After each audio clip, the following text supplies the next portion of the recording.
What's up guys, hello to Footballtalk here. The final week of the 2023-24 season is here, which feels absolutely insane by the way. And since I only just got back from a trip to Philadelphia and New York, to where I didn't have time to actually put together some extensive All-22 analysis, I decided to go to a podcast format here and preview the action at hand.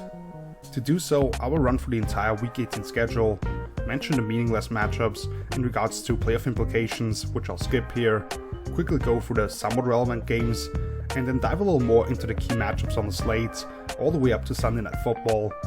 Unfortunately, at the time of me recording this, there haven't been any prop bets posted yet, but I'll throw in some leans here for my degenerate bettors listening in. I don't want to waste any time here, so let me just quickly mention that if you do enjoy the analysis, leaving a thumbs up and subscribing if you haven't done so yet would really help me out. Let's get 2024 started off right and talk about this awesome ultimate slate of games here. First up, with the two Saturday matchups, the Pittsburgh Steelers at the Baltimore Ravens, kicking off at 4:30 PM Eastern Time. And this is an interesting one right off the bat, because we don't know exactly what to expect here. At the moment of me recording this, we don't really know what Baltimore's level of investment will be like, and how much we will see the starters outside of quarterback, where we've already heard that Lamar Jackson is sitting out, and we'll get Tyler Huntley in, who has been one of the better backups across the league actually. The Ravens of course clinched the number 1 seed in the AFC with yet another dominant win over the Dolphins this past Sunday, and have nothing to play for really here. However, head coach John Harbaugh, moving back to the 2019 season, Lamar Jackson's first MVP campaign, as he's become the clear choice to win the award this year as well. And they rested the starters in the same situation and then looked rusty in the divisional round against the Titans, to where that season ended too early for them when they looked like the team to beat. So while Lamar is sitting out, what I'd expect here is for them to give the rest of the guys some run in this matchup. But then the question is, do they have a hard line of when they'll take out certain names, or will they make it dependent on game script to some degree? And that's where things could get a little murky, because every time we get this AFC North battle, it seems like the lesser team gives the other side a good run at the very least. The Steelers following a 3-game losing streak to the 2-win Cardinals and Patriots at home, along with a pretty convincing loss to the Colts, now control games against the Bengals and Seahawks these last 2 weeks, both still in playoff contention at those points. The passing attack has given them a lot more in recent weeks, with Mitch Trubisky delivering some good balls down the field, and George Pickens making incredible plays, whether it's at the catch point or with the ball in his hands, while Najee Harris and Jaylen Warren have been a lot more effective in a downhill rushing approach. The defense has had its issues structurally against the run, and you can't really trust anybody in man coverage, which they run a lot, outside of rookie Joey Porter Jr., but they do have those guys along the unit who can make game-changing plays. Over the 2 wins, they've taken the ball away 4 times combined. So on paper, if the Ravens are fully invested, this should not be a close contest. However, I can't see the Ravens play many starters for more than the first half at the most, and it'll likely be less. So I'd expect the Steelers to ground the win here and put themselves in position to extend the season if either the Bills or Jaguars lose, or the next game here, which I'll get to in a second, ends in a tie. There's also a weird scenario where the Steelers could tie if the Jaguars lose and the next matchup doesn't end in a tie. So let's get to this night game now with the Houston Texans at the Indianapolis Colts. This is a game where both teams face a win-and-end scenario, and they also still both have a chance to win the AFC South if they take care of business and the Jaguars lost to Tennessee, or if that game ended in a tie. If this matchup were to end in a tie, then the Colts would only need the Jags to lose to take the South, while the Texans would also need the Steelers to either lose or tie on top of that to still sneak into the postseason as a wild card. Let's start with the Texans side here. We saw how different an offense and team they are with rookie quarterback CJ Stroud in the lineup of course. When you have a guy that can consistently cash in on those intermediate to deep throws, delivering corner routes on the money and hitting tight windows, the stress it puts on the defense to be alert for all areas of the field, and how much they can put pressure on the other team to be aggressive themselves, is tough to measure. They're far from a great rushing attack, but if they can get enough of it, it creates opportunities for big plays in the play action game for them. Meanwhile, the defense is one of the very best at stopping the run, thanks to the firm edges they set and how fast the linebackers are playing. They have the marks in coverage, and you can catch them on the wrong foot with some misdirection, but if they can play forwards, that's definitely positive. Derek Stingley Jr. has been tremendous when available in his second season out at corner, to where they can isolate him to one side more regularly, while they change the picture on the back end effectively, and they crush the pocket with those guys off the edges, converting speed to power from those wide alignments.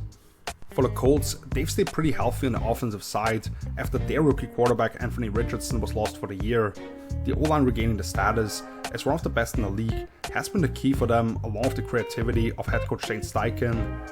That combined with Michael Pittman Jr. quietly having a Pro Bowl level season, and how they set up those ancillary pieces with the way they can attack defensive rules, they've been a good unit even with some ups and downs from Gardner Minshew.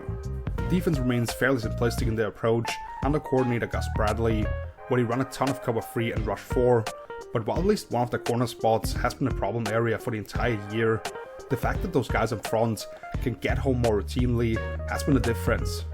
They have 4 different defensive linemen with at least 7 sacks, and they have guys that can make plays on the ball behind that. We've seen teams committed to the run game be able to take advantage of a fast but also vulnerable linebacker tandem when it comes to affecting the eyes and taking them out of the run fits. However, when they drop down that extra man into the box, you need to be able to call the bluff. Therefore for me, the area of the matchup that will determine the outcome here is how well the Texans are able to run the ball on early downs against the Colts front that has had issues defending that part with 6 guys in the box, because if they're able to pull those linebackers up, they can have their way on play action against those single high looks that will be presented to them. As we flip things around, Steichen could create major issues for the second level for the Texans with the way he dresses up plays in different ways and affects the eyes. I do believe they're well prepared for slowing down a laterally oriented rushing attack, which is why I'd expect Indy to attack more downhill with Jonathan Taylor. If they can't get that going to some degree, I believe we could see Minshew make some mistakes trying to keep up with Stroud and company on the other side. So as impressive as the Colts have been at keeping the season alive, despite losing their exciting rookie signal caller, I believe this is where the road ends for them, and the more potent Texans make it in. Texans moneyline at close to even odds is definitely worth a look, and due to some contract bonuses, if he catches at least 4 more passes, I'll be looking at Dalton Schultz props. As we advance to the Sunday slate, let me quickly say that I won't be discussing the following games based on the fact that they have no playoff implications. That is the New York Jets at the New England Patriots, just a miserable affair for everybody involved to be honest. Cleveland Browns at Cincinnati Bengals. The Browns are locked into the 5 seed thanks to a really strong December with Joe Flacco at the helm. They'll be a nightmare for whichever AFC South team gets to host them in the wildcard round, especially considering they'll sit the majority of the starters in this game, while the Bengals were eliminated following a highly disappointing blowout in Pittsburgh and then hanging in until late at Kansas City last week. The Denver Broncos at the Las Vegas Raiders. If they play all their starters, I'll at least watch the All-22 later to enjoy yet another Pat Surtain versus Devontae Adams matchup, but that's gonna be it for me. And as crazy as it sounds, the Kansas City Chiefs at the Los Angeles Chargers, since the Chiefs are locked into the 3 seed, with the Ravens having clinched the bye already, and the winner of the Sunday night game between the Bills and Dolphins finishing second due to either a better record for Miami or Buffalo having the head-to-head tiebreaker, while neither of the 3 AFC South teams would be able to jump them due to a head-to-head, but a conference record and common opponents tiebreakers being in place respectively. Now, we've got 4 matchups with 1 PM kickoffs, which still have playoff implications, and let's start with the mess that is the NFC South here. First up with the Tampa Bay Buccaneers at the Carolina Panthers. I don't really want to waste too much time here discussing a game where one side controls his own destiny to win that South, even if it's the worst division in football, while the Panthers just losing 26-0 to a Jaguars team that was really struggling and without the starting quarterback this past Sunday has to be the low point of a really disappointing season, highlighted by the owner David Tepper tossing his drink onto opposing fans in the stands. Absolutely disgusting behavior, and the only thing I want to really mention here is that we need that guy to sell the franchise. From the football perspective for the Bucs this past game, the final score of a 23-13 loss isn't even representative of how troubling they were to the otherwise uninspiring Saints. I like what they've done overall as an offense under Dave Canales, even though it may have some limitations if they can't stick with the run game and can't create those opportunities to attack downfield of play action. And the defense has the ability to make some big plays, even though Todd Bowles' aggressive style also sets up opportunities for their opponents to do the same. I think because they've been the most consistent team from this division, and how lost Carolina seems like right now, they'll take care of business here and secure themselves a home playoff game. Otherwise, a loss would eliminate them altogether, and in case of a tie, they'd need the Saints to either lose or tie themselves to still take the South. There's one more scenario where they could tie. If Seattle loses and Green Bay either loses or ties, they would earn them the number 7 seed. That would be pretty crazy, of course, if this division somehow sends 2 teams to the playoffs. Rashad White has been a touchdown machine, and the Panthers have allowed more scores to the position than any other team. So if you can get anytime touchdown for him at like -130 or better, that's a lock for me. For the Atlanta Falcons at the New Orleans Saints, it's more straightforward in terms of who can win the division. Atlanta needs the Bucs to lose and to win this game in order to somehow snatch the division crown. No wildcard scenarios for them. New Orleans, on the other hand, is tied with Tampa Bay right now at 8-8, but would need a better result than them to make things simple, since the Bucs have the better record against common opponents. I am rooting for the Falcons to still somehow make this happen and win the South, since I put out an extensive video analysis on why I believe their offense in particular could be the darling of the All-22 nerds this season, and I have some money on them, but unfortunately it hasn't looked at all what I hoped and anticipated it would be like. And that's not even schematically actually, because I see a lot of the things that Arthur Smith wants to do on paper, but unfortunately it seems like one player messes up on every other snap, they have negative plays to put them behind the chains, devastating red zone turnovers, and overall fail to put the ball in the hands of the playmakers on advantageous looks with the necessary consistency. That being said, when these two teams met back in week 12 and the Falcons were coming off the bye, they ran the ball 41 times for 228 yards and totally controlled that second half.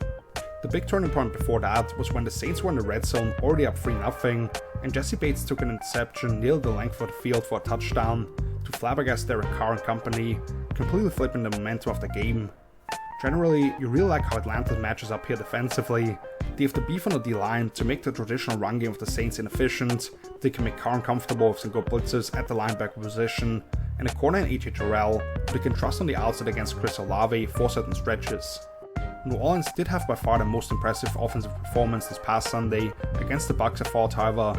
Forget the stats or final point total for a minute.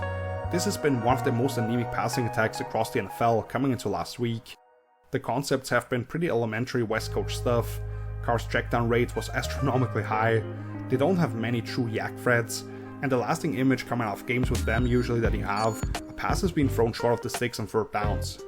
Defensively, they are showing the age in some areas. The D-line doesn't really have the same type of juice rushing the passer as we've seen in the past, with a bottom 10 pressure rate across the league at below 19%, and they're one of the worst units at surrendering explosive runs, not being as firm on the interior after letting David Onyemata move on to these Falcons actually.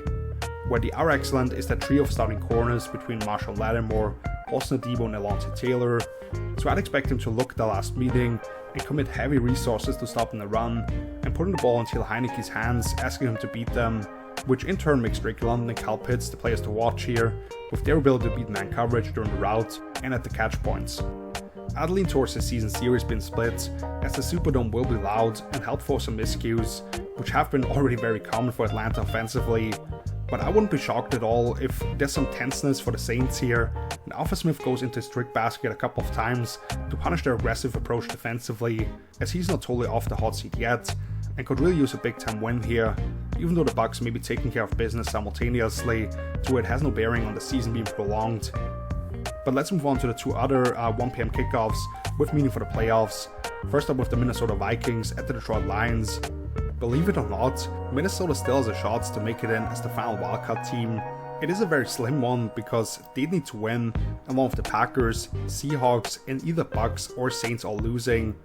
However, since the latter two are playing at the same time, and the other two follow, the Vikings will give it everything they have to take care of business here on their end, and the Lions may not have a big incentive here to keep the stars out for 4 full quarters, since because of the bogus refereeing blunder on the 2-point conversion at Dallas last week, took away the opportunity to win that game. They need both the Cowboys and Eagles to lose in order to still move up from the 3 to the 2 seed due to a worse strength of victory mark in comparison to Philly, while the NFC South win of course is locked into the 4 seed. Unfortunately for Minnesota, they haven't really shown anything over the 3-game losing streak that would make you feel optimistic about their postseason prospects. That overtime loss at Cincinnati really felt like a turning point, after they have been able to somewhat steady the ship here, but allowed the Bengals to raise a 17-3 deficit in that game. They're just rotating through quarterbacks at this point. I'd expect Nick Mullins to be the starter again, and the offense was moving the ball in Detroit when they met 2 weeks ago, but he also turned the ball over a combined 8 times over his 2 starts so far. Meanwhile, the defense has also fallen apart since then. I still love what Brian Flores has done, with a unit that has some certain limitations personnel-wise, but the all-or-nothing approach of either bringing 6 or dropping 8 into coverage has feasted on the poor to some degree, while the better quarterbacks and play callers have been able to find solutions recently and punish them. Flores has given Jared Goff some trouble in the past, but we may see Teddy Bridgewater on the Saints on Sunday anyway, while defensively it could mean no Aiden Hutchinson for Detroit, as the one pass rusher that can really create havoc off the edge against an excellent Vikings tackle duo. So I'd think if Kevin O'Connell makes it a priority to ride Ty Chandler here more heavily, and Moles can cash in some opportunities with Justin Jefferson and Jordan Addison against what generally is a man-heavy system, they should be able to put enough points on the board to complement the chaos and negative plays they can create with the defense against what should be a marginalized offense for Detroit. Right now, I think they do their part, but it's tough to see them get as much help as would be needed to still sneak in as the 7th seed. And then we've got the Jacksonville Jaguars at the Tennessee Titans. The Jags still have everything to play for here, controlling their own destiny for the AFC South, but a loss would knock them out of the playoffs altogether. In case of a tie in the Saturday night game, a tie on Jacksonville's part would also be enough, while they'd have a couple of wildcard scenarios on their part as well if they were to tie themselves. Fortunately for them, even though it came against the worst franchise in the NFL right now, in the Panthers, they're coming off the most complete performance in over a month in the 26-0 victory, and they could still get back quarterback Trevor Lawrence, even though it looks like we'll get backup CJ Beathard again, while the Titans sort of hit rock bottom in a 26-3 defeat at Houston last week. The Jags offense has had its fair share of problems, with a lack of efficiency on the ground, which even against the Jeffrey Simmons-less Titans D probably won't get a whole lot better, and the O-line altogether struggled in both phases of the game. However, with Christian Kirk potentially returning on Sunday, and Lawrence's ability to make something happen with his legs if he's out there, I'd expect that they're able to take advantage of a secondary that already has had major problems and is as banged up as ever. Meanwhile, the Titans O-line has not been able to keep whoever they've had on the center clean, and Josh Allen is already licking his chops coming off a 3-sack performance last week. Combine that with what has been a top 5 defense and rushing success rate allowed for the Jaguars, and the boundary corner Tyson Campbell this time around, and I have a tough time seeing Tennessee have any success at consistently moving the ball on them. Campbell likely won't shadow DeAndre Hopkins as the Titans' only reliable pass catcher, but it allows the Jags to bracket the slot more regularly if that's how Tennessee tries to hide him. So I expect Jacksonville to take care of business here, even though they haven't really lived up to expectations, based largely on the struggles on the offensive line, and that'll only be more apparent against the top 5 playoff teams. We already saw what happened against who they'd face in a 4-5 matchup again with the Browns. If Christian Kirk isn't available, I expect a big Calvin Ridley game, and you could get his receiving prop in the low 50s potentially. That is worth a look. Now let me quickly run you through the 5 games with 425 kickoffs, with one team having playoff aspirations or more in their minds, facing division rivals with nothing to play for other than vitriol. We'll start with the Philadelphia Eagles at the New York Giants, and this one is quite interesting because I was at that game in Philadelphia a couple of weeks ago when the Eagles won 33-25 on Christmas Day, but the game ended with Tyrod Taylor taking a shot into the end zone from 26 yards away, which was intercepted ultimately. Philly thoroughly dominated the first half, but I'm not going to repeat the things people in the stands were yelling down as they were watching the squads nearly do everything they could to give that game away. Jalen Hurts is taking a step back from the neck up, but because his knee's still banged up, the run game currently is basically just inside zone from the shotgun, and they're yet again dead last in pre-snap motion offensively, with a foul as a play caller and Shane Steichen when it comes to putting the ball in the hands of the playmakers with space. The sequence that stuck out to me from the prime matchup was at the end of the third quarter, when they actually did use a jet motion to get into bunch sets, but called a timeout because they probably didn't like the look, then came back to the exact same setup, only to have a linebacker undercut and nearly intercept the backside slant route to AJ Brown, before they already came out in that look, only with Dallas Goedert as the single receiver this time, who slipped on an outcut against Adoree Jackson, leveraged that way, who did pick it off and take it back to the house. Like, even when they do use motion, there's no real purpose to it. Meanwhile, the defense has been absolutely abysmal over the last couple of months pretty much. The linebackers are constantly being exposed, there's very little post-snap rotation to change up the picture and coverage, you can dictate how they line the front, and overall there just hasn't been a comprehensive plan by whoever's been calling the shots. Fortunately for them, the Giants haven't necessarily been world beaters on the offensive side of the ball, but now with Tyrod Taylor as the permanent starter, we could have seen a different result on Christmas Day, and they just nearly beat the Rams 20-26, if not for a couple of highly conservative play calls and a strong blow of wind carrying a field goal attempt just wide in East Rutherford.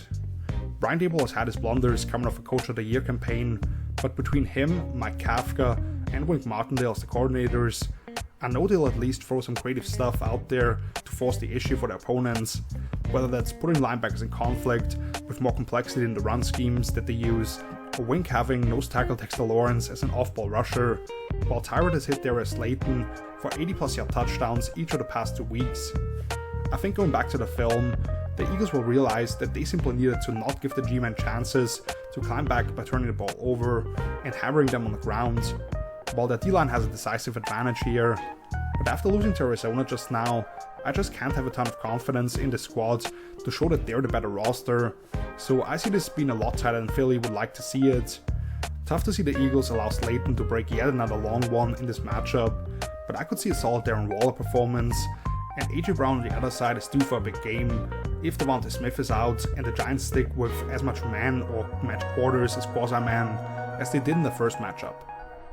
Then the other NFC East matchup, the Dallas Cowboys at the Washington Commanders. Not too much to talk about here. The Cowboys did get lucky at the end of that Lions game, but let's not act like there wasn't a phantom tripping call that should have actually gone against the other team if anything, and that could have already ended the game early. Outside of the letdown performance at Buffalo, this has been a pretty dominant squad since the Week 7 bye, while Washington has lost 9 of the last 10 games, with the only ones by less than a touchdown coming against the banged up Seahawks and the Jets. This was actually a somewhat similar scenario coming into Week 18 last year, where the Cowboys still had a chance to win the NFC East and even the number 1 seed potentially, but Sam Howell had an excellent debut performance as the Cowboys maybe weren't totally locked in. Washington won this by a couple of touchdowns, I believe. This time around, all they need to do is win this game to secure the number 2 spot, and I don't see any area where the Commanders can compete with them, to be honest. These two sides met on Thanksgiving, and while it felt closer through 3 quarters than the score might indicate, it turned into a 45-10 beatdown at Dallas, while we have a lame duck coach for Washington and no aspirations of winning from an ownership perspective, looking ahead to potentially getting one of the 2 big-ticket quarterbacks in the upcoming draft. Ron Rivera may try to pull a Romeo Crennel here, but I don't believe he has the horses to do so. CeeDee Lamb might be listed with an over-under of like 120 receiving yards ultimately here, but with how bad Washington has been against receivers, you might get some good value in Brandon Cooks as a prop bet here. Moving on to the Seattle Seahawks at the Arizona Cardinals, a much more interesting matchup because while the Cardinals are only 4-12 on the year, you can argue that they're playing better right now than the Seahawks, who are trying to still somehow sneak into the playoffs. They'd need to win this game, plus the Packers to lose or tie, and either the Saints or Bucks to lose or tie as well. When these two sides first met back in Week 7, Seattle was able to overcome 3 turnovers and still win 20-10. This time around, however, they will be playing at Arizona, and Kyler Murray is in the lineup instead of Josh Dobbs. Even though Seattle hasn't had many complete offensive performances, we've seen some bright moments from Kenneth Walker, DK Metcalf has been a monster over the second half of the year, and Geno Smith has played better all season long than the stats might indicate. The issues here are that the offenses felt fragmented too much because they don't really tie formations and plays together, and even more importantly, their defense has completely fallen off after the first month of the season. Since the first meeting with the Cardinals, Seattle is literally dead last in EP per play on that side of the ball, with easily the worst mark in run defense. Some miscalculations with the only true nose tackle on the roster not being healthy all year long have really hurt, because Bobby Wagner and Jamal Adams have been liabilities in coverage. They've been off the field more regularly, and there's just a lack of effort by the guys not directly at the point of attack to help out. That's bad news going up against the Cardinals team, which just rushed for 221 yards on the Eagles. James Conner has been a battering ram since his return from injury. Trey McBride has been a breakout candidate at tight end, and Kyler Murray has been finding his groove again. The defense has been a bottom 5 unit by any measure or metric you want to look at, especially with a few key injuries that they've suffered, but they forced at least 1 takeaway in each of the past 5 games, which provides that offense 1 extra possession to cash in. Those corner props are definitely worth a look, but you may get great value in Kenneth Walker if he's listed anywhere below 70 rushing yards, since the Cardinals allow more to the position than any other team in the league. So unless the people higher up for Arizona tell the coaching staff that they're safe, and they actually are strategic about maybe prioritizing Marvin Harrison Jr. at the number 3 overall spot in the draft, there's no reason to not allow Kyler to get one more opportunity to return to pre-ACL form and hurt one of the division rivals here. I think they win this game straight up, and none of the other matchups even matter for Seattle here ultimately. Then we have the Chicago Bears at the Green Bay Packers. Similar to the Cardinals, this is a feisty Bears bunch, and the Packers better bring their A-game if they want to secure themselves a wildcard berth. A win would lock them into the 6 or 7 seed, depending on if the Rams beat the 49ers, who may be resting starters. They do have 5 additional clinching scenarios, largely revolving around the Seahawks, and one of the 2 8-8 NFC South teams losing, plus even Minnesota potentially being in the mix. But that's a little too complicated to run through on what basically is a podcast, so you can just Google it, and let's focus on the matchup at hand here. I don't want to make this a Justin Fields conversation, because there'll be plenty of time to discuss the benefits and downsides of keeping him around versus drafting a quarterback with that number 1 overall pick that they've secured off the hands of the Panthers. But let me just say that the fact that people at Soldier Field are literally yelling that they want this guy, with how long it's been since that fanbase has been behind one of the quarterbacks, should absolutely be part of the consideration here at least. Fields was amazing on Sunday against the Falcons, maybe not in the sense of picking defenses apart with his mind, but the ability to deliver passes down the field with the chemistry he and DJ Moore have built up, along with the magical escapes from what would be sacks for at least 30 other starting quarterbacks and turn them into scrambles for key first downs. It was incredible to watch. The O-line has really come along now, and even without an established back that they feature every week, that run game has really kicked into gear. Meanwhile, the defense has been even more impressive. Once Matt Eberflus took over play calling, and they made the trade for Montez Sweat from Washington, they've been a different unit. It's nothing fancy, tremendous ability to play downhill and track plays laterally against the run, lots of cover 3 on the back end, tremendous communication with subtle adjustments to motion, and different ways opponents are trying to stress them, and then that front four being able to get home without having to send extra heat. Since their 0-4 start as a team, they've been tied for the 2nd best mark in EPA per play, behind only the Browns. On the other side with the Packers, who have been more relevant throughout the year, but also more up and down I'd say. They win at Detroit on Thanksgiving and beat the Chiefs, but then they lose to the Giants and the Buccaneers by a couple of touchdowns, before barely squeaking by the Panthers, and then just dropping the hammer on the Vikings this past Sunday night. Jordan Love has established himself as the quarterback of the future, and I really like the way that Matt LaFleur has created opportunities to cash in for big plays through the air, with a guy capable of hitting those trick shots off his back foot. The young pass catchers have come along for them, and now we don't see as many mental mishaps. You combine that with a healthy Aaron Jones now, and this unit is capable of bright moments, despite several injuries throughout the year. As we flip things around, unfortunately, the defense has been sort of a mess for most of the season. Anybody who's watched that group for an extended period on tape realizes that Joe Barry has been highly flawed as a coordinator, whether it's deploying his personnel accordingly, the uber conservativeness, predictable zone shells, and the ongoing issues of fitting the run in correlation with the back end. It's been a mess. 2 weeks ago they allowed the Panthers to score a season-high 30 points, while this past week those guys got shut up by the Jaguars. Rashan Gary has had his moments of taking over stretches of games, and if Jaire Alexander isn't getting suspended eternally, or Barry asks him to just play off zone, he's a guy capable of staying isolated with DJ Moore. I'd say changes in the offseason are definitely on the horizon.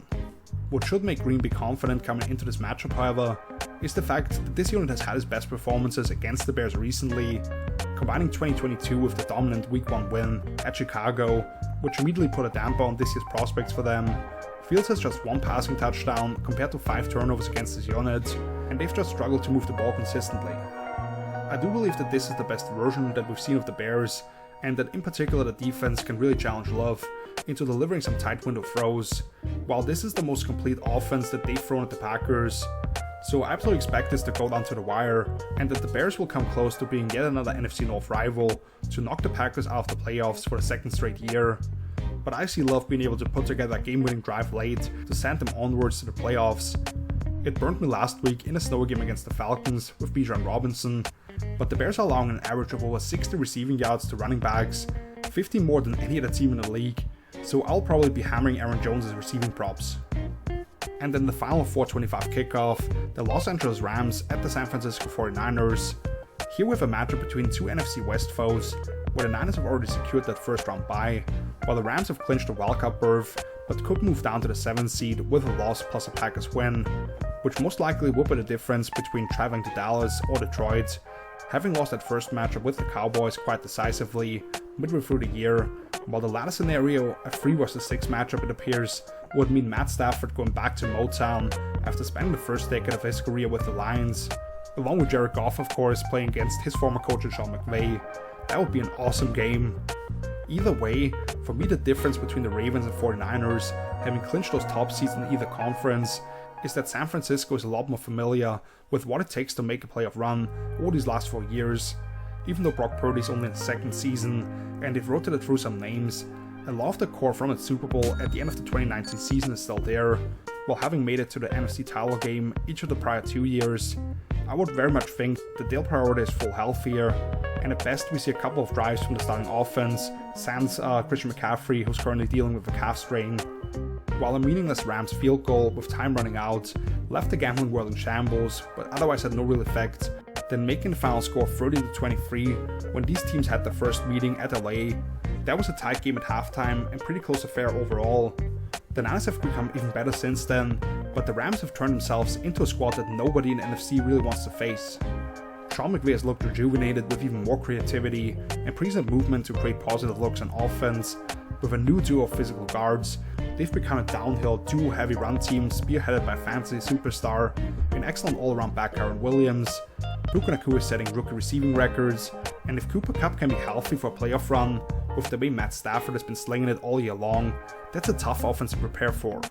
They're currently number 7 in DVOA as a unit, although Carson Wentz is slated to start on Sunday. Meanwhile, the defense has certainly grown along the ride, with rookies like Byron Young and Kobe Turner quickly turning themselves into impact players, alongside Aaron Donald playing dominant yet again. And as that development has happened, with different journeyman guys buying in, Raheem Morris has fielded a more than respectable group, which makes it tough on opposing quarterbacks to decipher what's actually thrown at them. So considering the circumstances, I expect the Rams to take advantage of the 49ers, resting plenty of key contributors, and secure the 6th seed, which could also turn out well for San Francisco, as they may end up hosting a potential upset team from the final wildcard berth, instead of those Rams coming to town again and having to face a division rival for a third time. And finally, Sunday Night Football, the game of the week, potentially one of the best and most impactful of the entire season, the Buffalo Bills at the Miami Dolphins. The clash we've all been waiting for, and this will have major implications on playoff seedings, and the AFC as a whole. Because the win of this matchup earns the AFC East crown, along with the number 2 seed, while the Bills have a realistic path of missing the postseason altogether if the Steelers and Jaguars win their matchups, as I already predicted them doing so, while for Miami a loss would drop them down to the 6th seed. Buffalo was left for dead by most people heading into the Week 13 bye, at 6-6 following a devastating overtime loss at Philadelphia. They've now won 4 straight, and look like arguably the most dangerous squad to the Ravens in the AFC at times. Josh Allen has done a better job of allowing his teammates to make plays, instead of always feeling like he has to put on the Superman cape, with Joe Brady taking over play calling duties, and featuring James Cook more heavily, but really it's been more so just the pendulum swinging the other way in terms of turnover luck, since he's played as well as any quarterback not named Lamar over the course of the season. As I mentioned, there's been more diversity in the run concept that they've used, with seen more defined reads for Allen, and then of course his play creation stuff is second to none. Defensively, the impact of Sean McDermott taking back over the reins has clearly been felt as well. He's been tremendous at adjusting certain rules and ways to get to zone coverages on a weekly basis in order to throw a wrench into the operation of their opponents and force quarterbacks to hold on to the ball for an extra beat, allowing the pass rush to get home. And that D-line has really been playing downhill, creating a lot more negative plays in both facets, while everybody behind them is swarming towards and going after the ball, creating 14 takeaways over the last 7 games.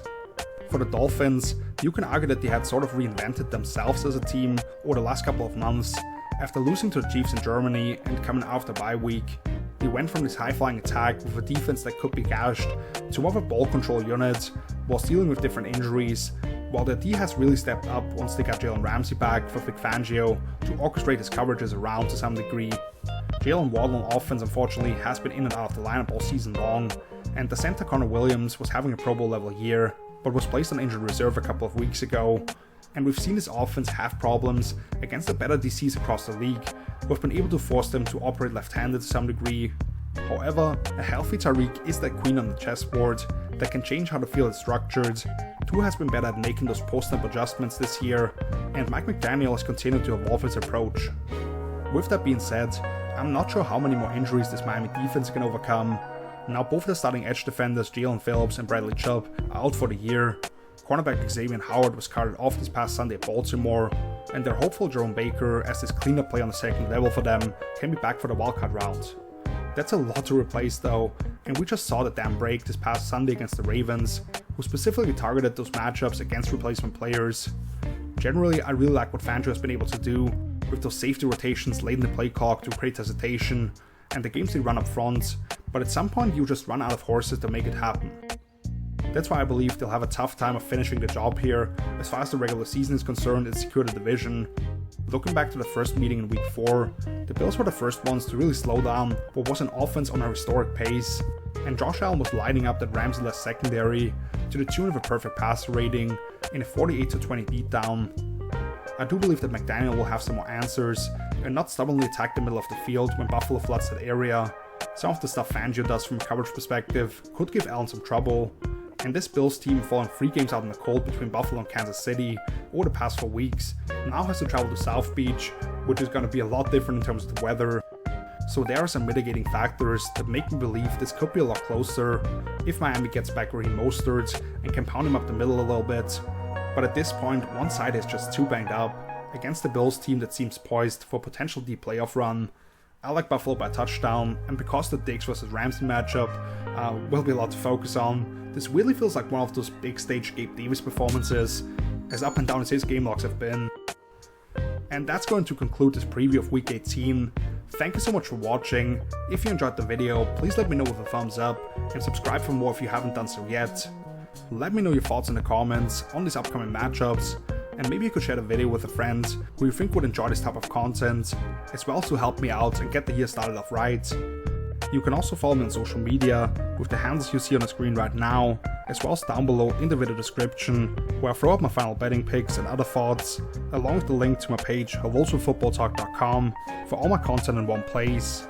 I'll be back next week with my annual NFL rookie team, and then it's going to be all playoff related stuff of course, before we get to off-season content, which largely revolves around the draft, where I believe I do my best work actually. Either way, let's have a great cap to the regular season before we get to the tournament. So until then, see you later. Peace!